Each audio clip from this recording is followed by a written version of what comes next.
şair yoldaşını yazan şiirini okuyoruz. Şahsen bu gazal Kalayzalık ortobozundan Hadir İran serdeminde yaşayan dostumuz Esedulacan Muradinimiz fermayşını.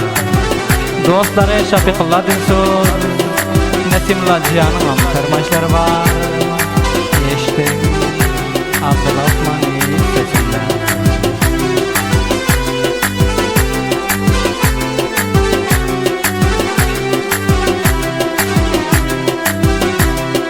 Kaçan bolar kanesip yar yanına barmana. Kaçan bolar kanesip yar yanına barmana. Boynundan elim basip dile davran sürmene. Boynundan elim basip dile davran sürmene.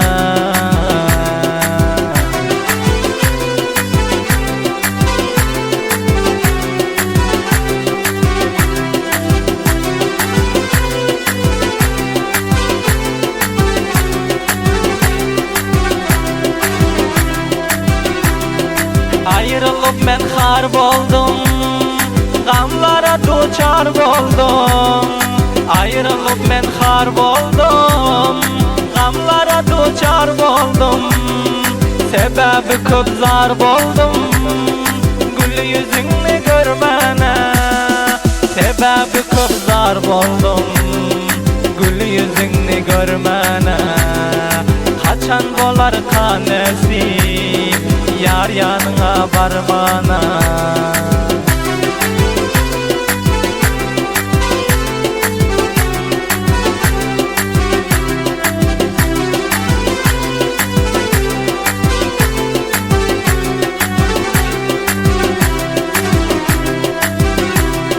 Alıp cayım kucaktan, öpüp akça yanaktan.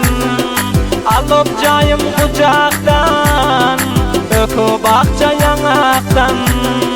Hurmayanı dodaktan, humar boldum sormana. Hurmayanı dodaktan, humar boldum sormana. Kaçan bolar tanesi yar yanına barmana.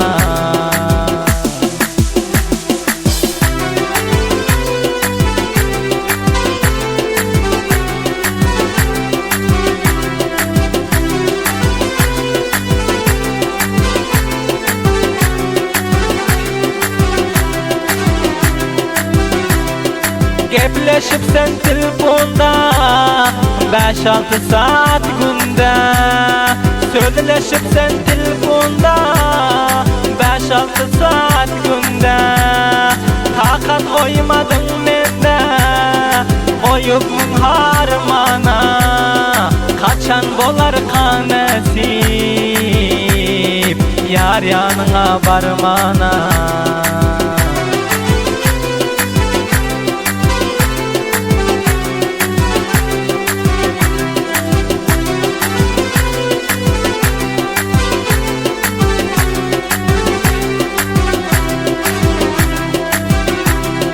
Yoldaşa yazdırdım bir şiir, Abdullah Osmani okir.